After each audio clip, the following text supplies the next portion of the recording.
प्यारे बच्चों सभी को नमस्कार। हम पिछले दो कालांशों में से दिल्ली से पत्र इस पाठ को पढ़ रहे थे। पिछले कालांश में हमने दिल्ली में होने वाली पुरानी इमारत पुराने भवनों के बारे में जान लिए थे। उनमें यह पत्र सनी नामक एक लड़का अपने पिताजी को अपने दिल्ली यात्रा का वर्णन करते हुए लिखा। ఈ లెటర్ ని సన్నీ అనేటువంటి ఒక అబ్బాయి నాన్నగారికి ఢిల్లీ యాత్ర గురించి వర్ణిస్తూ రాశారు। दिल्ली में उन्होंने सबसे पहले कुतुब मीनार को देखा। सबसे पहले उन्होंने कुतुब मीनार को देखा। कुतुब मीनार यह बहुत बड़ी इमारत है और यह ऊंची मीनार है। इसकी ऊंचाई 280 फुट के करीब भी है और इसके ऊपर चढ़ने के लिए 379 सीढ़ियां हैं। ऊपर चढ़ने के लिए 379 सीढ़ियां हैं। कुतुब मीनार को गुलाम वंश के प्रथम सुल्तान कुतुबुद्दीन ऐबक ने इसे बनवाया था। कुतुब मीनार के बाद उन्होंने लाल किला पर गए। लाल किला उसका नाम जैसा है, किला भी वैसा ही है। वह लाल पत्थर का बना हुआ है और वह एक सुंदर और मजबूत किला है। इसे मुगल बादशाह शाहजहां ने बनवाया था। लाल किला को किसने बनवाया था? लाल किला शाहजहां, मुगल बादशाह शाहजहां ने बनवाया था। कुतुब मीनार को कुतुबुद्दीन ऐबक ने बनवाया था। कुतुबुद्दीन ऐबक ने बनवाया था। ఒకసారి एक्सप्लेन చేసాం, ఆల్రెడీ एक्सप्लेन చేసాం కదండి। ओके, लाल शाहजहां ने बनवाया था। लाल किला एक बहुत मजबूत और सुंदर किला है और इसके पास एक स्थान है दीवान ये खास। दीवान ये खास, इसके दीवारों पर कुछ फारसी की पंक्तियां लिखी गई है। उसका अर्थ है यदि संसार में कहीं भी स्वर्ग है तो वह यही है, यही है, यही है। और लाल किले के पास भी जामा मस्जिद भी है। जामा मस्जिद भी है। यह भारत में सबसे बड़ी मस्जिद है और इस यहाँ पर सब हजारों मुसलमान संख्या में मुसलमान भाई नमाज पढ़ते हैं। और ये पुरातन भवनों में और एक है जंतर मंतर भी देखने लायक स्थान है। जंतर मंतर इसको किसने बनवाया? मिर्जा के राज नरेश, जयपुर के नरेश मिर्जा राजा जयसिंह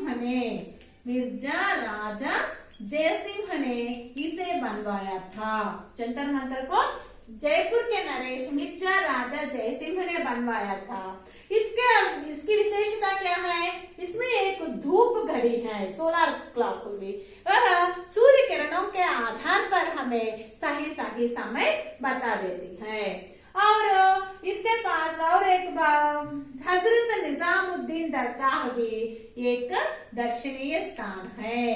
पुराने भवनों में हजरत निजामुद्दीन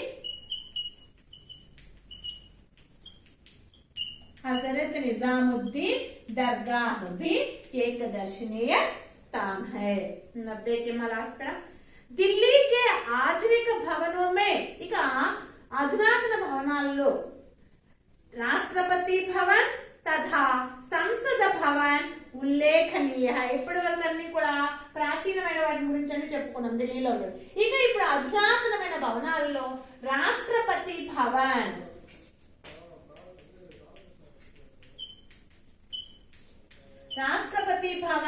तथा संसद भवन माने पार्लमेंटेरियन, సంసద భవన్ అంటే పార్లమెంటేరియన్. ఇప్పుడు ఉన్నటువంటి ఈ కట్టడాలు అధునాతన కట్టడాల్లో రాష్ట్రపతి భవన్ और संसद भवन उल्लेखनीय है, చెప్పుకోదగినది. यहाँ का इंडिया गेट, अक्षरधाम मंदिर, लोटस टेम्पल, संग्रहालय तथा चिड़ियाघर भी देखने योग्य है. అంతేకాకుండా ఇక్కడ ఉన్నటువంటి India Gate, Akshardham Mandir, Lotus Temple, సంగ్రహాలయ మ్యూజియం తథా చిడియాఘర్ ప్రాణి సంగ్రహాలయం మొదలైనవన్నీ కూడా చెప్పుకోదగినవి, చూడదగినవి. यहाँ पर हमने बापू की समाधि राजघाट भी देखा. इकड़े మేము బాపు माने कौन है? महात्मा गांधी. महात्मा गांधी గారి సమాధి అయినటువంటి రాజఘాట్, బాపు के समाधि का नाम क्या है? రాజఘాట్. ఇక్కడే మేము బాపు గారి సమాధి అయినటువంటి రాజఘాట్ ని కూడా చూసాము. या अध्यापक जी ने बताया कि यमुना नदी की गोद में बसा यह शहर भारत की राजधानी ही नहीं बल्कि दुनिया के प्रसिद्ध नगरों में से एक है. మా టీచర్స్ ఏం చెప్పారంటే యమునా నదికి గోద్ మే బసా, యమునా నది ఒడిలో ఉన్నటువంటి ఈ నగరం. సో దిల్లీ किस नदी के किनारे पर है? ఏ నది ఒడ్డున ఉంది ఢిల్లీ? यमुना नदी. यमुना नदी के गोद में बसा यह शहर, शहर का अर्थ क्या है? टाउन या सिटी, टाउन. इसका विलोम शब्द गांव.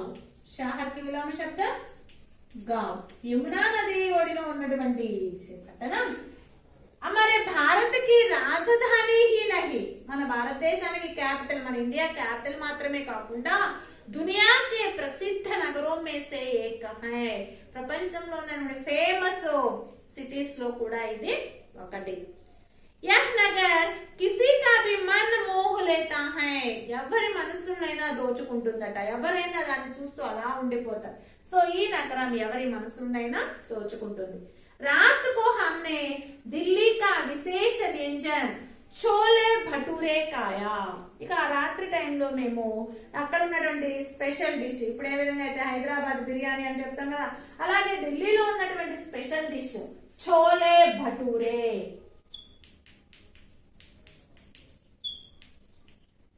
ఇది మేబీ వైట్ అవి ఉంటాయి కదా, బెంగాల్ గ్రామ్స్ పెద్ద పెద్దవి, వాటితోటి తయారు చేస్తాను అన్నమాట చోలే భటూరే. వీటి అక్కడ ఉన్న అది స్పెషల్ డిష్, అక్కడ దాన్ని తిన్నాము. ముझे तो यहाँ बहुत मजा आया, నాకైతే ఇక్కడ చాలా బాగా నచ్చింది, చాలా ఆనందం కలిగింది. मैं परसों घर लौटूंगा, लौटूंगा భవిష్యత్ కాలం, ऊंगा భవిష్యత్ కాలం ఉంది. సో मैं परसों घर लौटूंगा. సో ఇక్కడ పరసోం అనే ఇక్కడ అర్థం ఏంటి? Day after tomorrow.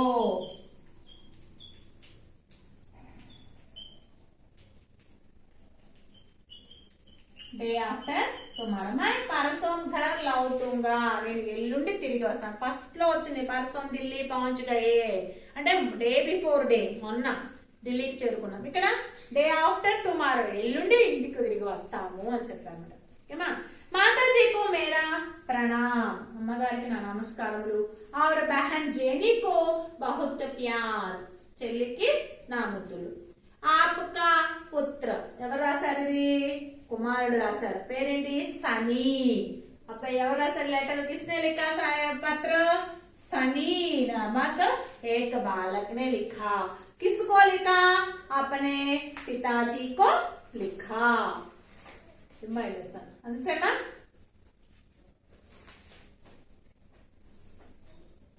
ఈ లెసన్ భాషా కి బాత్ చూడమ్మా. ఆల్రెడీ నేను గ్రామర్ క్లాస్ లో మనం ఎక్స్ప్లెయిన్ చేసుకున్నాము. और एक बार मैं एक्सप्लेन करूंगी. ఆల్రెడీ ఇంత ముందు గ్రామర్ క్లాస్ లో మనం ఎక్స్ప్లెయిన్ చేసుకున్నాం. మళ్ళీ ఒకసారి ఎక్స్ప్లెయిన్ చేస్తాను చూడండి. సంజ్ఞా సర్వనామ విశేషణాలు ఎక్స్ప్లెయిన్ చేశాం కదా, బిఫోర్ క్లాసెస్ విన్నాము, అప్పుడు ఎక్స్ప్లెయిన్ చేసుకున్నాం. మళ్ళీ ఒకసారి రిమైండ్ చేస్తాను చూడండి. विशेषण, विशेषण माने क्या है? संज्ञा या सर्वनाम की विशेषता बताने वाले शब्द को विशेषण कहते हैं. సంజ్ఞ లేదా సర్వనామ యొక్క గుణాన్ని తెలపడాన్ని, క్వాలిటీస్ ని, క్వాంటిటీని తెలిపేదే విశేషణ్. యాడ్జెక్టివ్. విశేషణ్ माने एडजेक्टिव. ఇక్కడ కొన్ని ఎగ్జాంపుల్స్ ఇచ్చారు. చూడండి పేజ్ నంబర్ 40. दिल्ली में मौसम अच्छा है. कुतुब मीनार पुरानी इमारत है. लाल किला लाल पत्थर का बना हुआ है. यह एक मजबूत और सुंदर किला है. दिल्ली में मौसम अच्छा है. अच्छा. कुतुब मीनार पुरानी इमारत है, पुरानी। नेक्स्ट, लाल किला लाल पत्थर का बना हुआ है, लाल। यह एक मजबूत और सुंदर सुंदर किला है। ఇవన్నీ కూడా ఏ శబ్దాలు? అచ్చా, పురాణి, లాల్, एक मजबूत, सुंदर, ये सब विशेषण शब्द हैं। ఇవన్నీ కూడా విశేషణాలు। संज्ञा या सर्वनाम की विशेषता बतलाने वाले शब्द विशेषण कहलाते हैं। संज्ञा మరియు సర్వనామ యొక్క గుణాన్ని తెలిపేటువంటి శబ్దాన్నే విశేషణ అంటాం।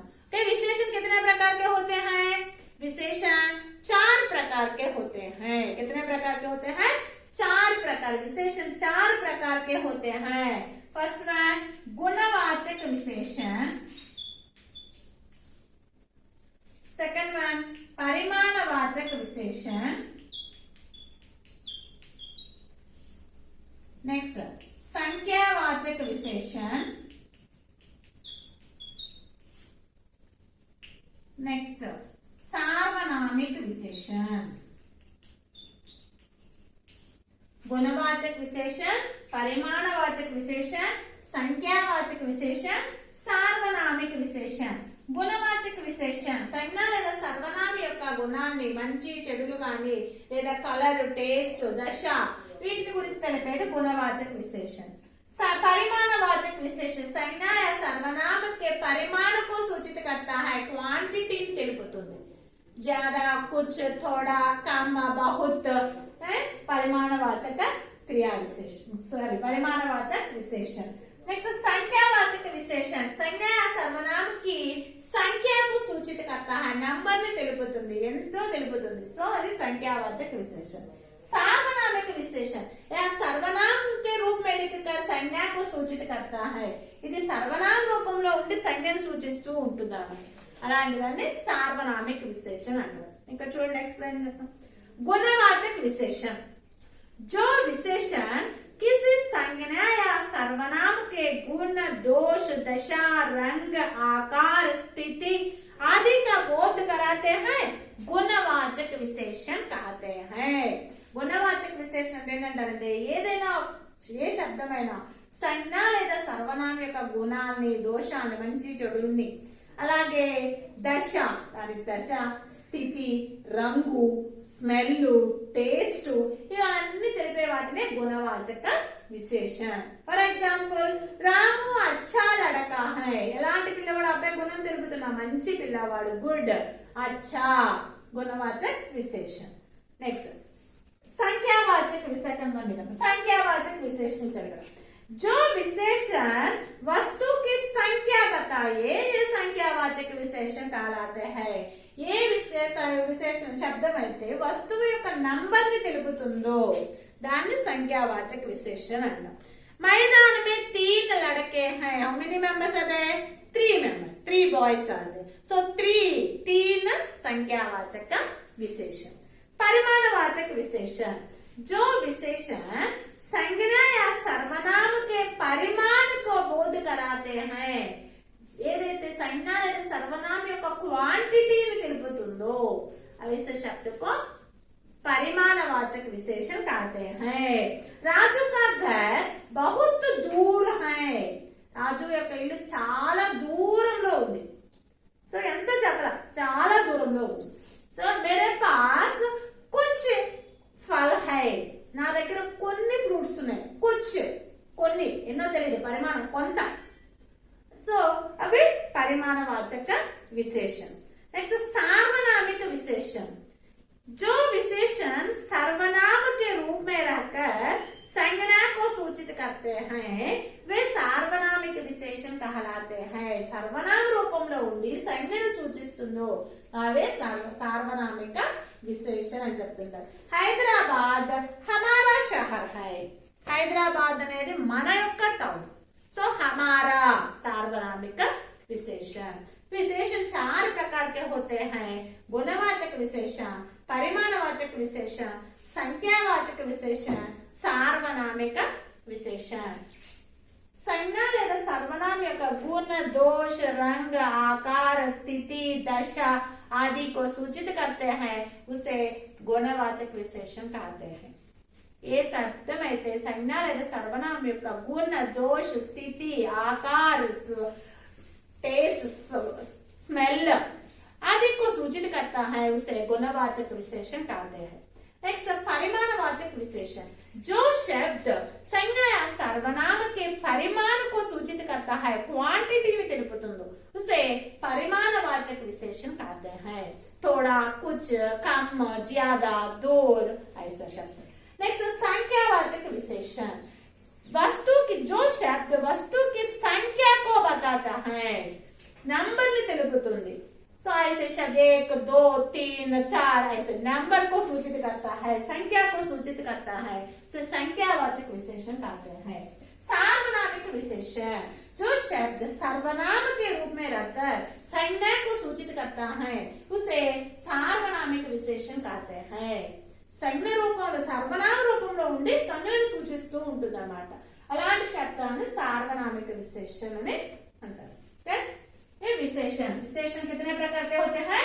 4 प्रकार के होते हैं। संज्ञा या सर्वनाम की विशेषता बताने वाले शब्द को विशेषण कहते हैं। विशेषण 4 प्रकार के होते हैं, गुणवाचक विशेषण, परिमाणवाचक विशेषण, संख्यावाचक विशेषण और चौथा सार्वनामिक विशेषण। समझना? Okay, next.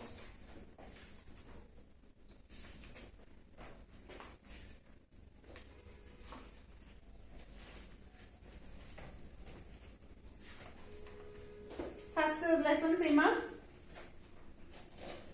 कुतुब मीनार बहुत पुरानी इमारत है।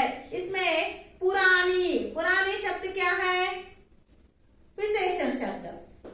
बहुत ऊंचा मीनार है, ऊंचा मीनार की ऊंचाई बताते हैं అంటే ఆ మీనార్ యొక్క పిల్లర్ యొక్క హైట్ చెప్తుంది, చాలా ఎత్తుగా ఉంటుంది అని। సో ऊंचा विशेषण शब्द। नेक्स्ट लाल किला लाल पत्थर से बना है, लाल विशेषण शब्द।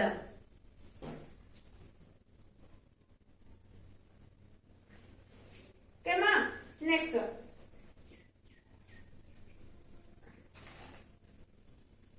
यहाँ का मौसम बहुत अच्छा है, अच्छा విశేషణ శబ్దం। ఇలా ఈ లెసన్ లో ఒక్కొక్క సెంటెన్స్ చదివి అక్కడ విశేషణ శబ్దాలు ఏమున్నాయో ఐడెంటిఫై చేసి రాసుకోండి। ఓకేమా? ధన్యవాదాలు।